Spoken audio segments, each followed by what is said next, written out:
Tonight we are pleased to welcome two fabulous artists, David Ellis and Larry Vigon.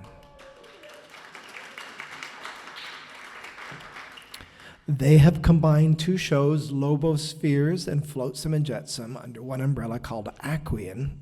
And I got to read this so I can get it right.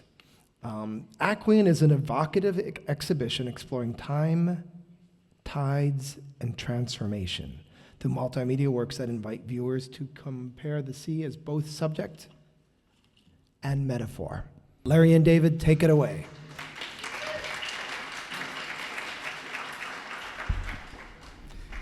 Well, good evening, everyone. Thank you for coming. I'm David Ellis, this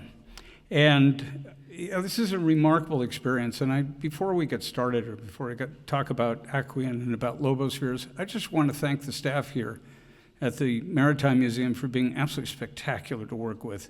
Emily Falk and her team, Jason for making this happen, Dean, for his enthusiasm. Just a quick round of applause for everybody who helped make this happen. Thank you so much. Dean sort of stole my thunder, but I want to talk a little bit about Aquean. And Aquean, the way that this sort of happened is, I think some of you know Thomas Van Stein and Cindy Van Stein here. Thomas is an artist who's displayed here at the museum. And Larry had approached Thomas and said, you should take a look at my work. I had a solo show in Culver City. And Thomas took a look and also presented Larry's work to Emily. And Emily said, do these two guys know each other? Well, yeah, that's an understatement. Maybe they should do something together, which was a terrific idea. So where Aquean came from, as a concept, really started more structurally than creatively, because we had to figure out how we were going to do this, whether it was going to be two separate shows, whether we were going to do two parallel, separate, solo shows, or if we could pull it together. And as Dean mentioned, Larry and I had a business doing brand development and design. And, the sort of the form was kind of the same thing. What we used to do for companies is they'd have various products and ideas and messaging, and they'd ask us to put it together in a cohesive whole to make it creative and compelling. Well, this was kind of the same thing, because Larry's work and my work were completely different. They were really, formed differently. They have different media, different times, different purpose, and yet there was some connective tissue that we found, and we found it in Aquean. And basically what Aquean means is, it's about of the sea. And I think that Dean's description, read of it, is perfect. I can't improve on that, but it's really about loss, about renewal, about the sort of relentless power of the sea. And so we're really excited to have put that together. And so that sort of explains Aquean as a concept. It's kind of, to put it in corporate terms, an umbrella brand or a master brand that really animates both sides of the work. The fact that they're physically arranged the way they are, where Larry in the auditorium is the deep sea, and my work on the outside is the shore, that was kind of a nice little extra. So it works great as a concept. Talked about Lobospheres. Lobospheres is a 20-year plus project that I've been working on, from as a photographic exploration, as kind of an expressionistic translation or expression of Point Lobos. For those of you who don't know where Point Lobos is, it's about 5 miles south of Carmel, between Highway 1 between Carmel and Big Sur. And as Francis McComas put it, Francis McComas is a famous landscape painter, it really is the greatest meeting of land and sea in the world. Now, the way that I came to Point Lobos was that my wife's family lives in Northern California, and so we were going up for holidays and birthdays and usual family things.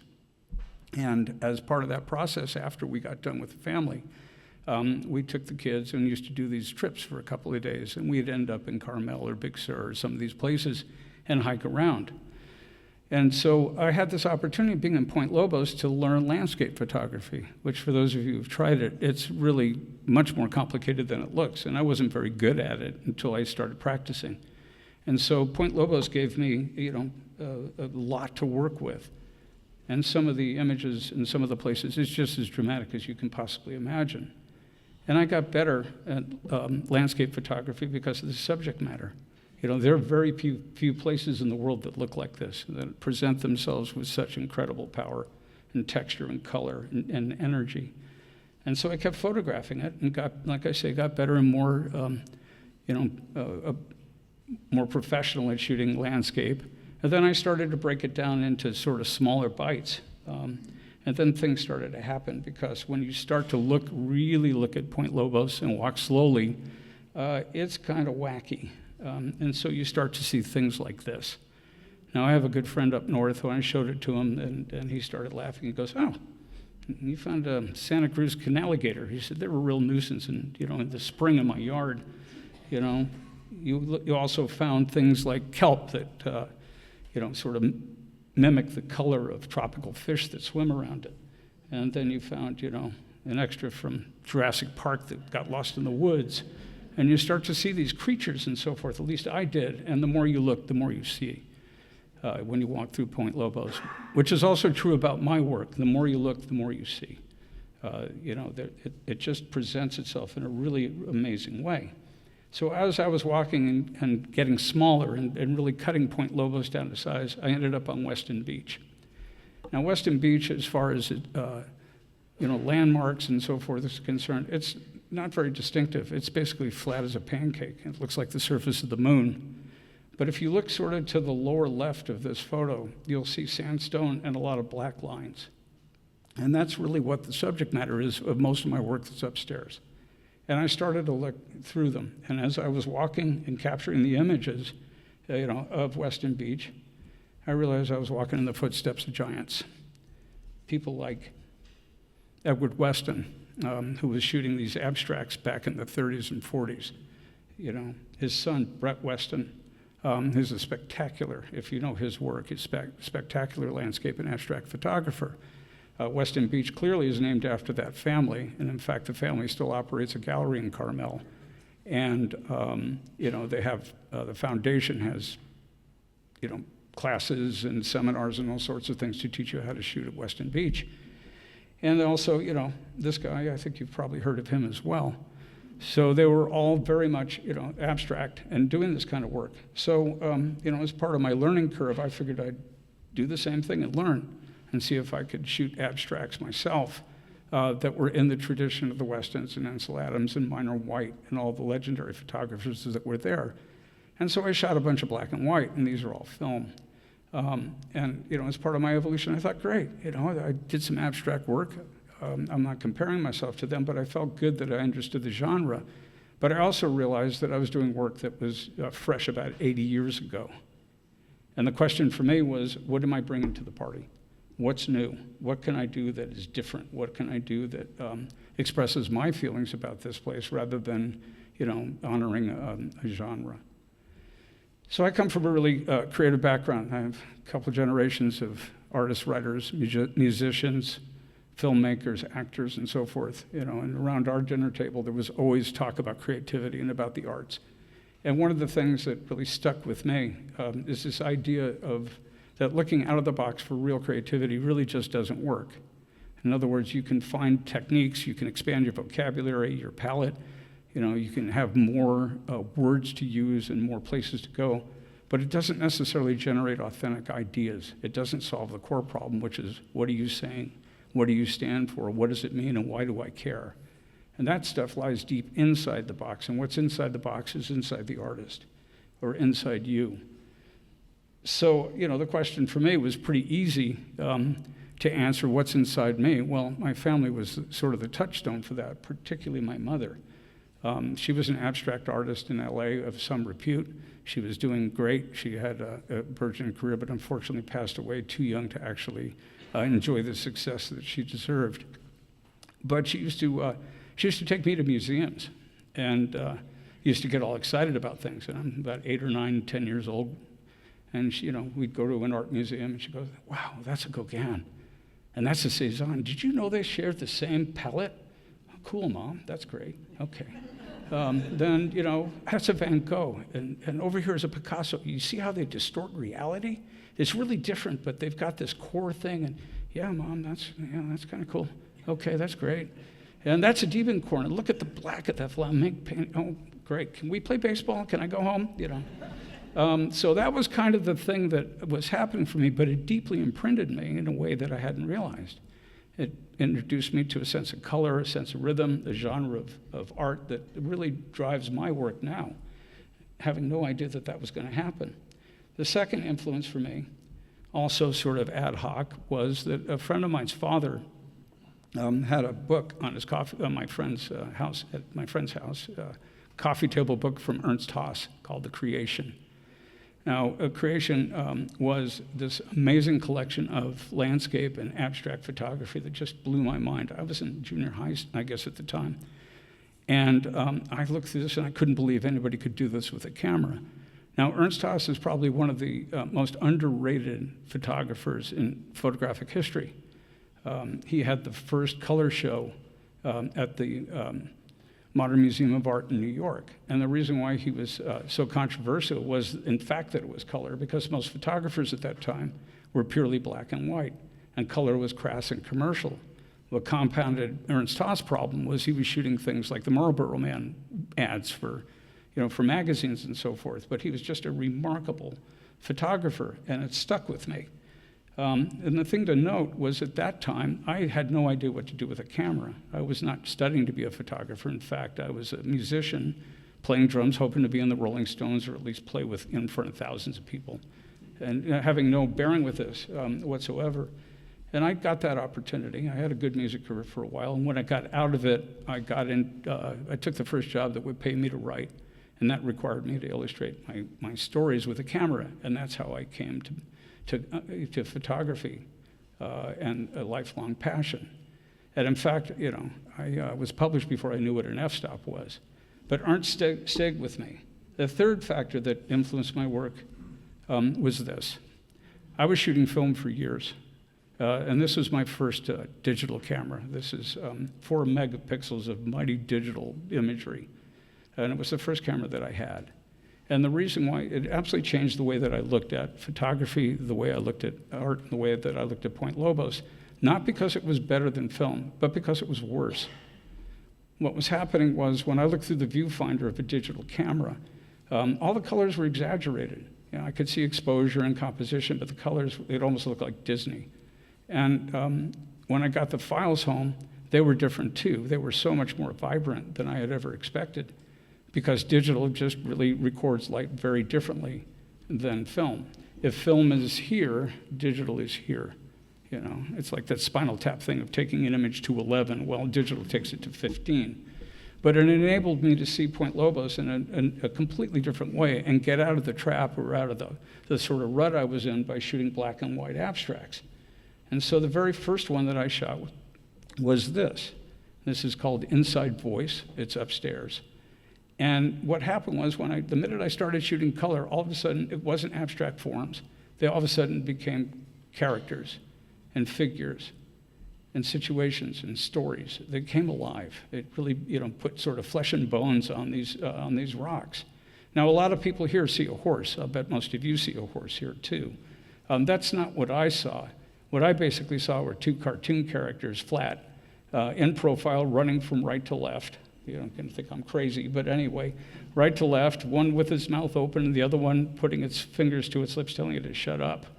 And that's kind of the way I saw it, as a kind of an image, a cartoon and a story. But the point being, with this work and the kind of work that I've been doing, no interpretation is correct. However you see it is how you see it. And I'm thrilled, when people engage with the work. But this was the very first one. So I kept doing some of these things, and they got better, and I started seeing more and more situations and creatures and so forth, and I got better at it. And I always get this question, what's the trick? What's the color? How do you get that?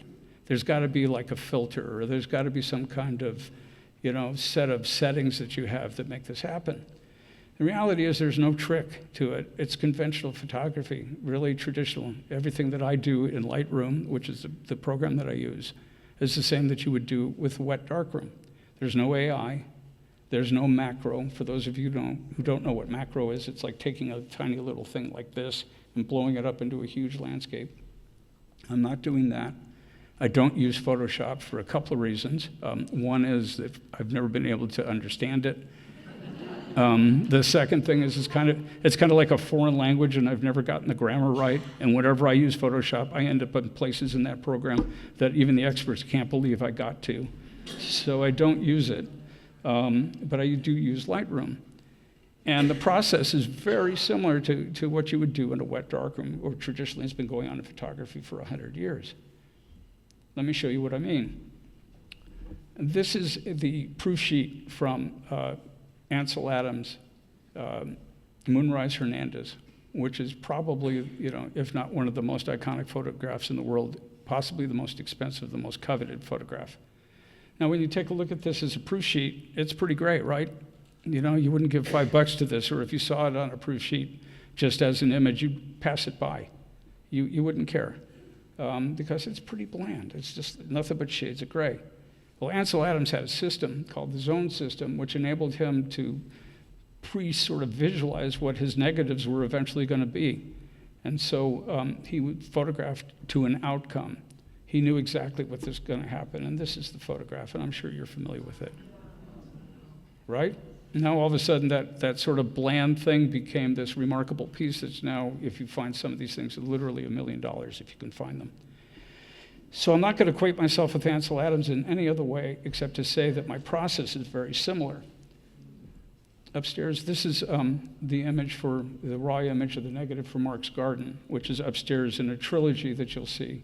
Those 3 images, by the way, are part of the curator's collection at the Tokyo Metropolitan Art Museum. They were accepted last year. Really thrilled to have had that happen. But as you'll see, and I think you can see it on screen, you'll see sort of yellows and reds. I'm hoping you can see that. Some blues, a couple of black spots that look like bats, and there's a definite flow to this. But it's basically muddy. I mean, this is exactly what came out of the camera. This is what it looks like if you were going to do a slightly underexposed rendition of this particular spot. Again, doing this for 20 years, I was able to predict the outcome, and I knew how to photograph with it, and I had a pretty good idea how it was going to come out, which was this. Okay, again, traditional photography, there's no trick to this. I'm not painting, I'm not adding layers, I'm not modifying very much, I'm just enhancing what's in the file.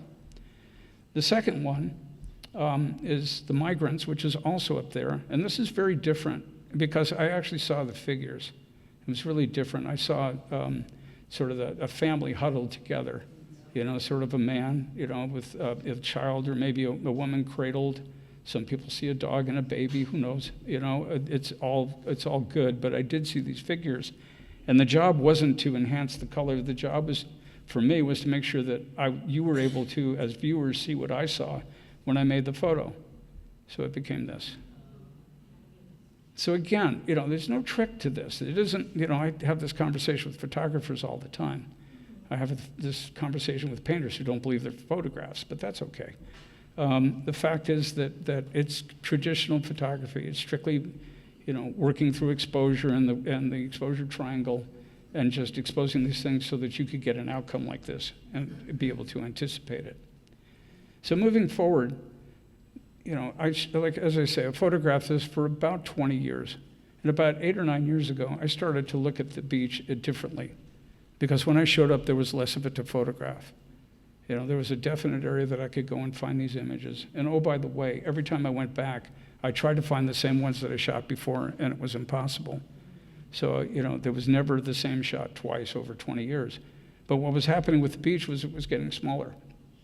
And it looked to me like, there was some urgency to this. So it wasn't just an art project where I had the time to just do what I wanted to do. All of a sudden, it had an expiration date. Things were moving fast. So it became an archive, kind of this expressionist archive. And the way that I think about Lobospheres is I think of it a little bit as a tripod. First, it's a celebration. As I told you before, there's some really goofy stuff, in the images and all throughout that. If you know how to look at it, if you have a sense of humor and you can pull it out, that can be really great. So, this is the book club.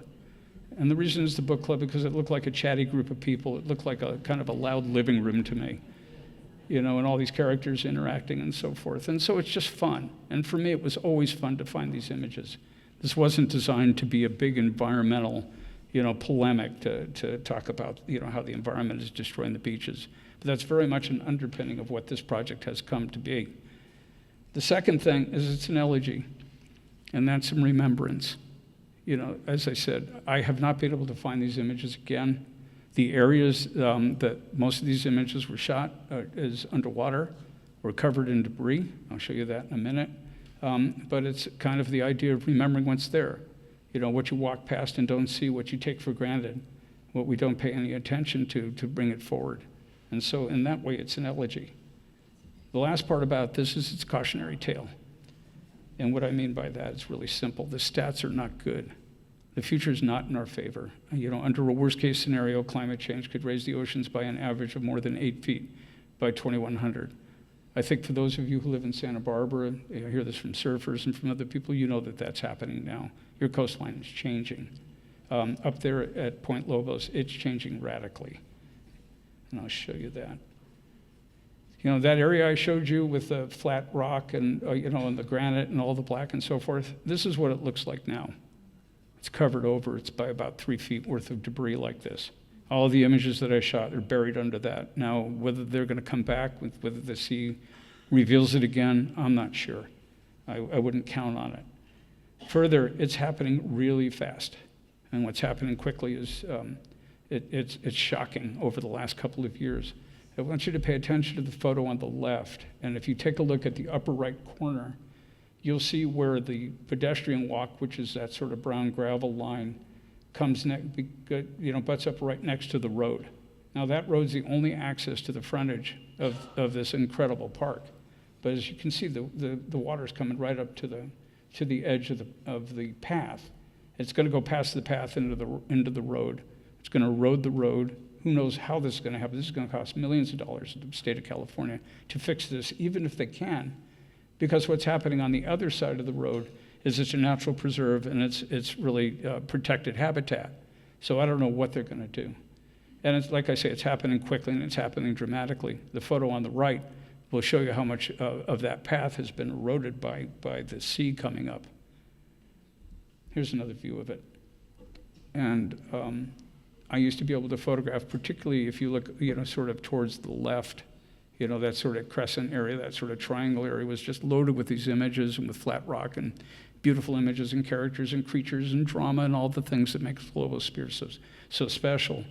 Well, it's gone, and that's not coming back. So there's a quote that I love from Rachel Carson, who was the first environmentalist, and is, one way to open your eyes is to ask yourself, what if I'd never seen this before? What if I knew if I'd never see it again? Well, I can't think of a better really ending or a better capture or capsule for what Lobosphere is about and why it exists. Thank you so much.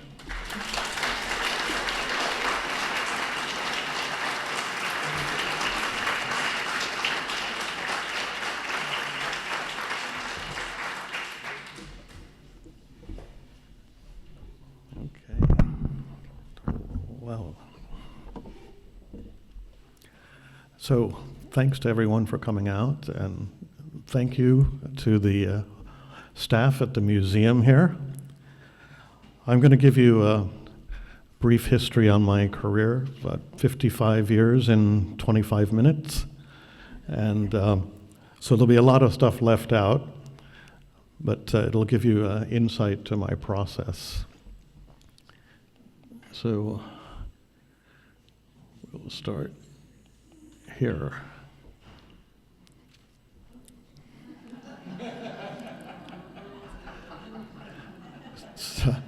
So to me, not taking it literally, because I did grow up, but I pronounced myself as an artist when I was 7 years old, and I never changed my mind.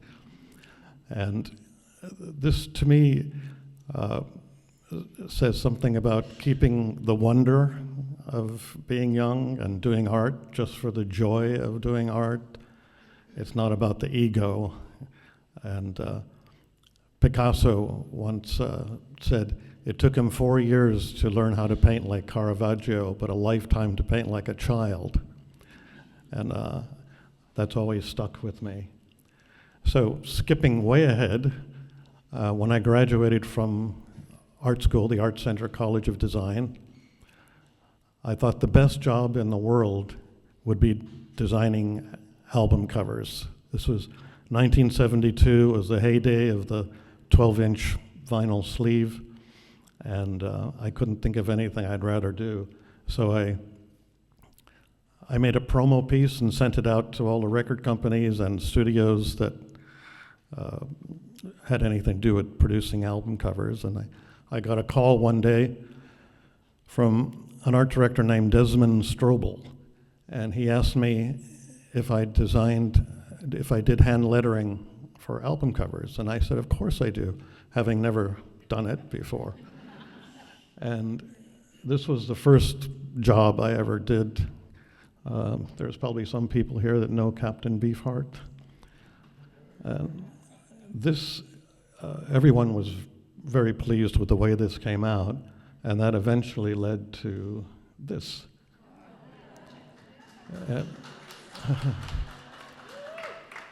So this album, what Desmond, I wasn't art directing photo shoots at the time. I was pretty new in the business. So he gave me this photo and he said, make me an album cover.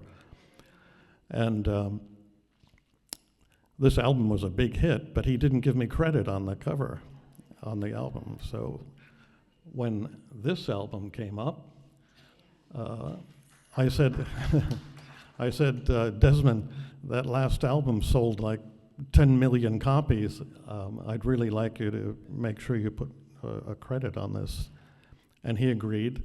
And the album came out and my credit wasn't on there.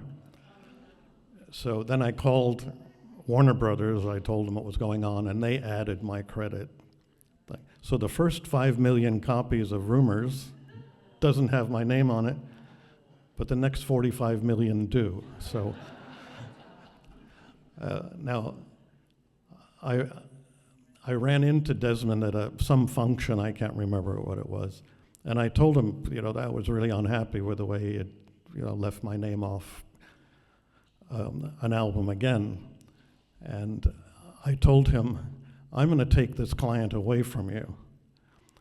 Now, that may have sounded like an idle statement, but he didn't know that at the time I had now met my wife-to-be, Sandra, and she had a long history with Fleetwood Mac before I met her. Her boyfriend was a guy named Peter Green. I don't know if you're familiar with one of the all-time great blues guitar players. And he actually wrote a very famous song about Sandra that became a huge worldwide hit for Santana called Black Magic Woman. She's right over there. Yeah.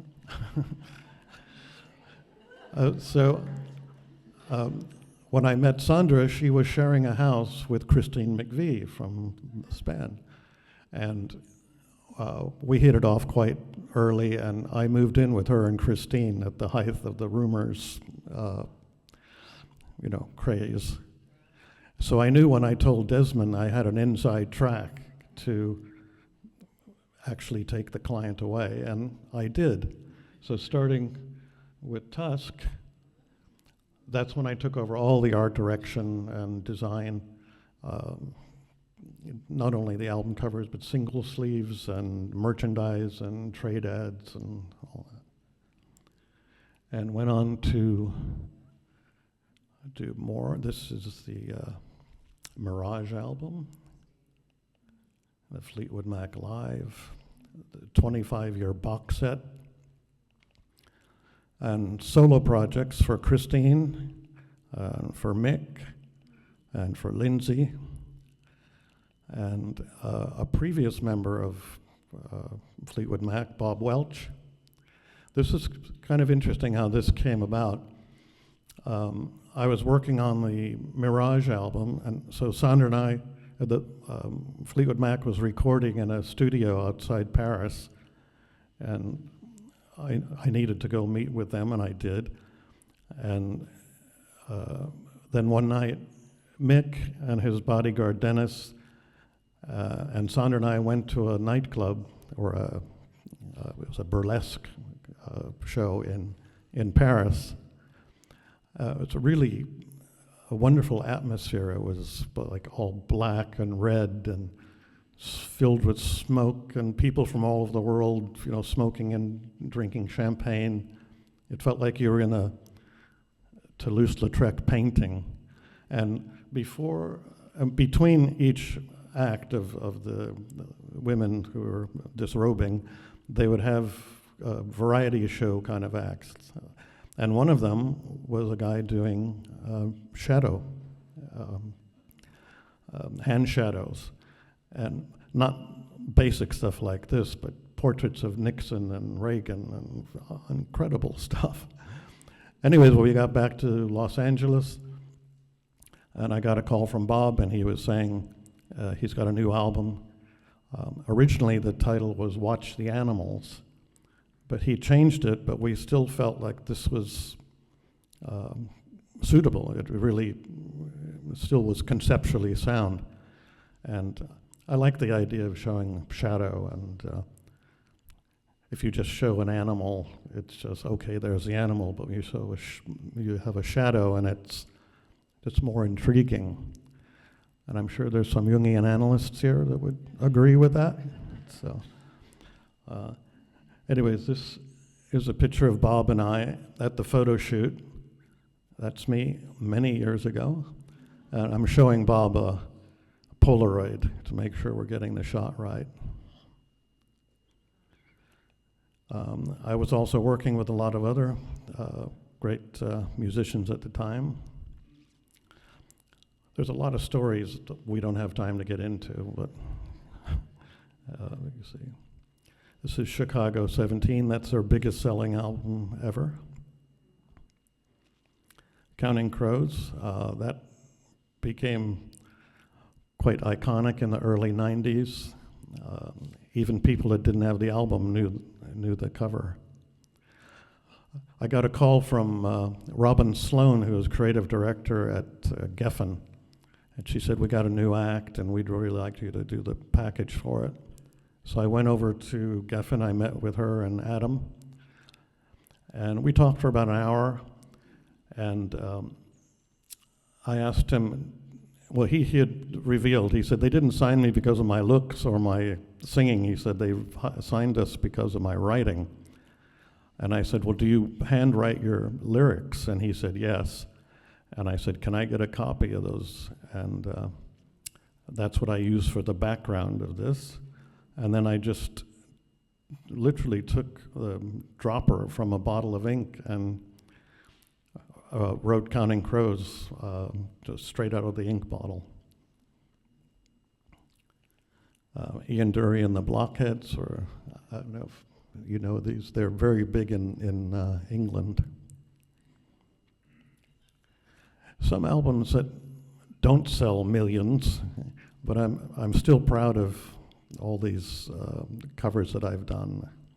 And I always love this shot. Ava Cherry was a backup singer for David Bowie. Boney James is a jazz saxophone player, and I did 5 covers for Boney. This one was very controversial. Almost didn't get printed, but at the end, Boney James stepped in and said, just do it. So luckily it saw the light of day. Missing Persons, this is one I did with Helmut Newton and Thomas Dolby.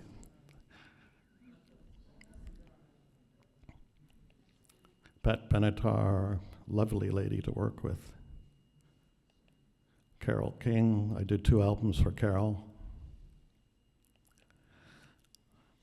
Sparks, I did 4 albums for Sparks, and this is definitely the funniest photo shoot I've ever done. Being art director, I got to throw all the pies. I don't know if anyone here has ever had the joy of throwing a cream pie at someone, but it's exhilarating. Bonnie Raitt, her biggest album, the album of the year, Nick of Time. Once again, lovely, lovely lady to work with. Tom Petty and the Heartbreakers, that was his first album, but that logo lasted for his whole career. J.J. Cale. Now, this is one from Vigon Ellis days with, it was right after, I think, Dave, was it right after the riots, and they needed to do something that was saying, it's all right here, and Dave came up with this line that was kind of a play on words. But they loved this. We had 3 ideas to show them. This is the first one. They saw this and said, we don't want to see the other ideas. I did all the graphics for UCLA for 7 years, performing arts. This poster was the winner of the Poster of the Year, International Poster of the Year. It was presented, the award was presented to the head of UCLA Performing Arts at the United Nations. This is a Vigon Ellis project. This is probably the biggest privately owned landscaping company in the country, and it was their 50th anniversary. And this concept was that they've been around so long that their tools are now starting to sprout. This really kind of changed the industry, because even though they were a $1 billion privately owned company, they looked like a mom and pop place. And this really set them apart from all the competition. They also build golf courses. This was another image we did for their golf course. And then this one became their kind of iconic image with Dave's wonderful copy line. I did all the design for the Hard Rock Hotel, the first one in Las Vegas, designing all the poker chips and minty coins, playing cards. The do not disturb sign, I hear you knocking, but you can't come in. Originally was printed on plastic, but they were all stolen the first week that the hotel was open, so they had to start printing them on paper. My dear friend Ricky Jay, this is his first Broadway show. I don't know if you're familiar with Ricky Jay. He was the foremost sleight of hand magician in the world, and just a wonderful, wonderful person. Passed away too early. And this is his second Broadway show. Both these shows were directed by David Mamet.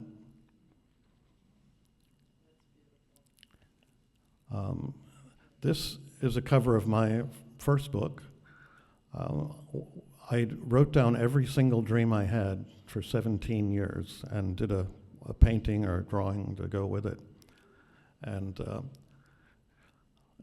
I have 9 200-page journals filled with dreams and pictures. Anyways, Ricky was at my studio one day flipping through one of the journals, and he said his publisher at W.W. Norton would be interested in this. So I put together a presentation and sent it, and they said, yep, we want to publish this. So they did this beautiful coffee table book for me. And that led to Jung's Red Book, which is the most significant psychoanalytic publication in the last 100 years. And this is a sample of Jung's paintings and writing. Also, so I'm still working. I never have any plans on retiring. This is last year's solstice poster. And this is a limited edition poster I did for Fiesta last year. And Fess Parker Vineyard made a series of limited edition labels for their wine. And this is this year's solstice poster that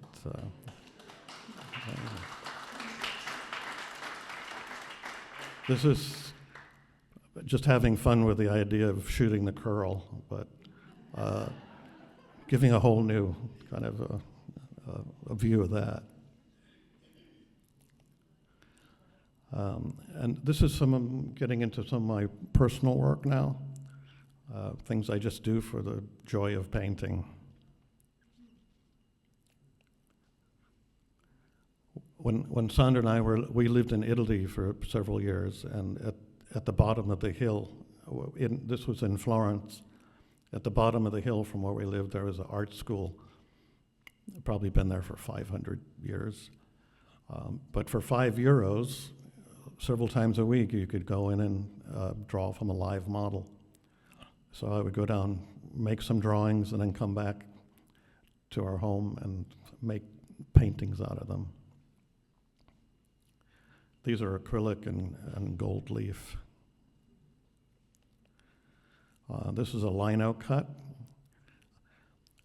I've done something different with lino cuts. Usually they're very clean. They put them through a press and everything's very precise. But I've come up with this technique to give me a really rough mottled texture that I then work back into. And they're lots of fun to work on.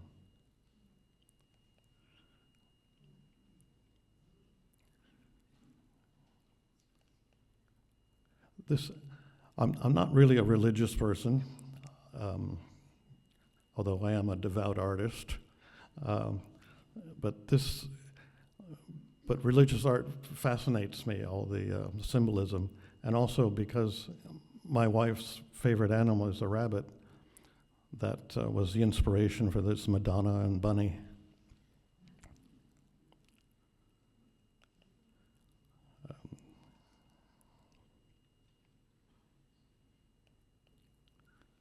These are just different techniques. I'm always searching for something new.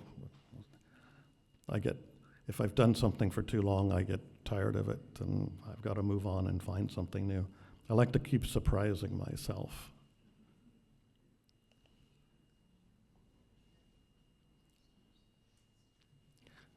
Lots of people don't notice the bird in the corner.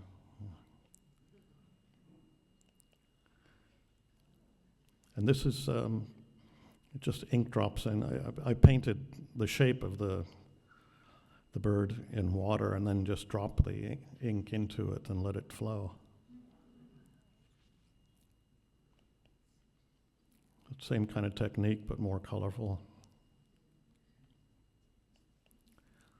And found objects. And if you've seen the show upstairs, you'll see the found objects that I like to work with. And this is just from a bush, a ground cover that's growing in front of our home.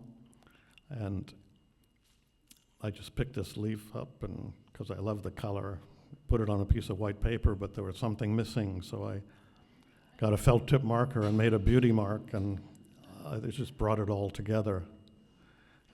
Anything is potentially art, as far as I'm concerned. So that's a quick. Yeah.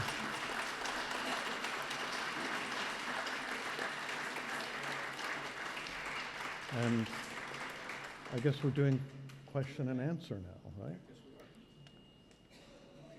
The question is, did you go to school here? I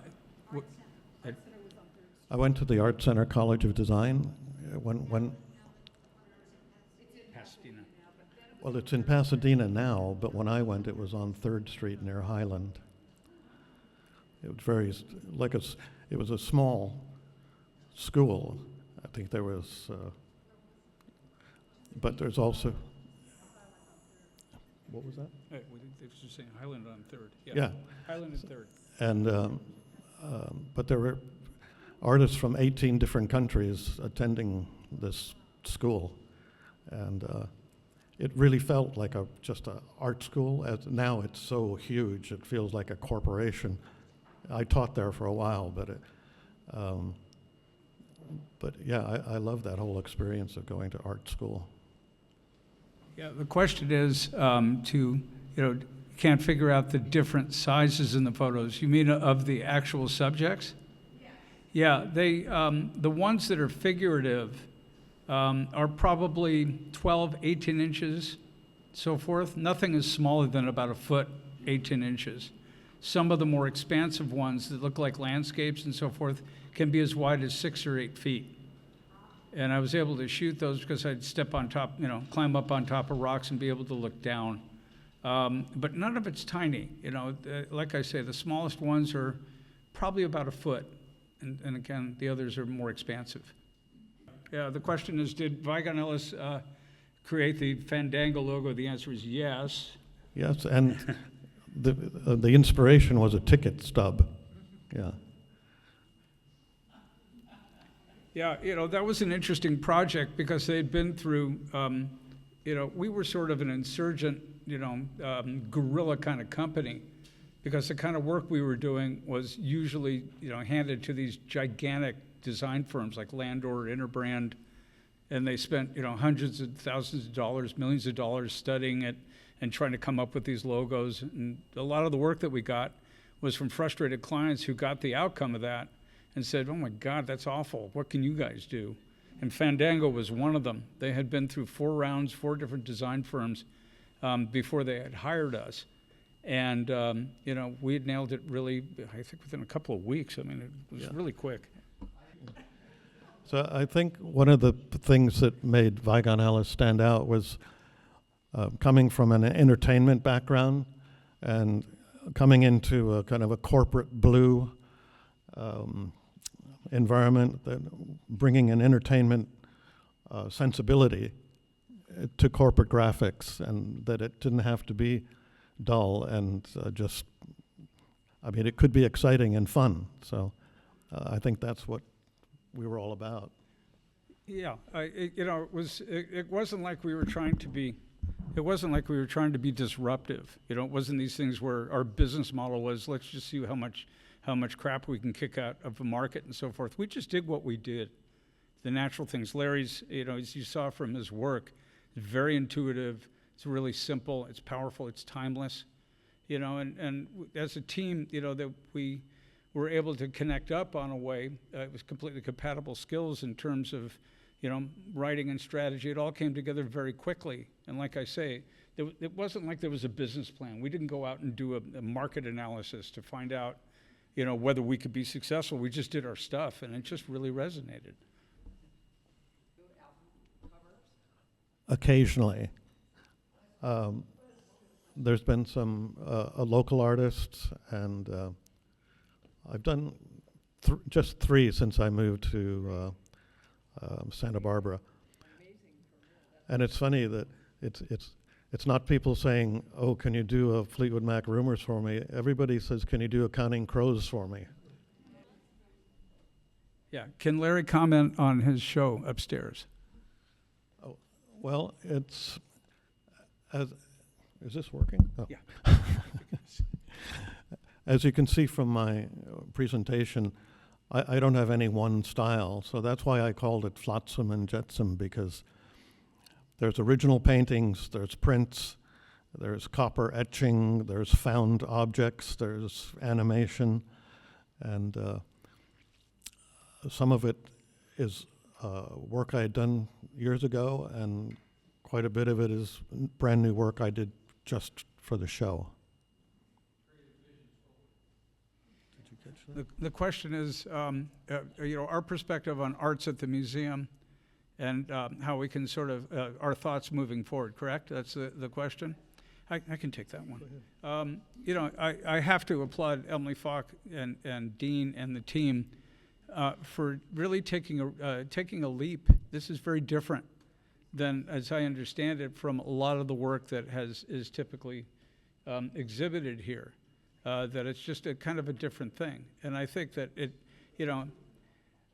I think that art in a museum like this just expresses and expands people's perceptions of things that, it raises awareness in a different way, it grabs attention in a different way, I think, and it doesn't invalidate landscape and all the other work that has happened here. There's been some beautiful exhibitions here and some very talented artists. But this points to maybe some other directions, maybe something more expansive, a little more contemporary, maybe even potentially controversial in some way. Not that I think this work is particularly controversial, But art evolves. Art expresses, some social concerns. Art expresses a different aesthetic, and if we're locked too far in the past and we don't move forward, then, I think the work starts to lose relevance and loses power. So I really applaud the museum staff for doing this, for giving us the opportunity to do this kind of work in such a fantastic home to display it.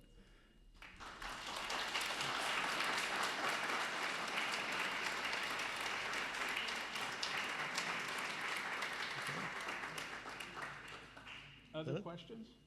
Oh, Yeah. Okay, the question is, what would I want to say to future generations about climate change, sea level rise, and everything else? Buy a boat. No, seriously, we're really past the time where we can do much to stop this, unfortunately. Rachel Carson was raising the alarm and ringing the bell about this in the 50s. So we are well past the time where people are going to pay attention and actually do something to mitigate its effect. That doesn't mean we shouldn't be doing everything we can to try to become, more climate, accommodating, be more kind to the climate. But this is going to be a huge adaptation, and it's inevitable. Billions of people are going to be displaced. We're just going to have to be smarter about it, and we're going to have to realize that nothing is taken for granted. People are going to move. Lives are going to be disrupted. Economies are going to be disrupted.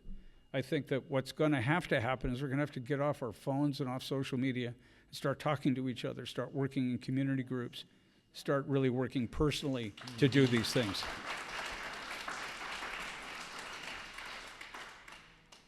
Thank you, everyone, for coming. We really appreciate it.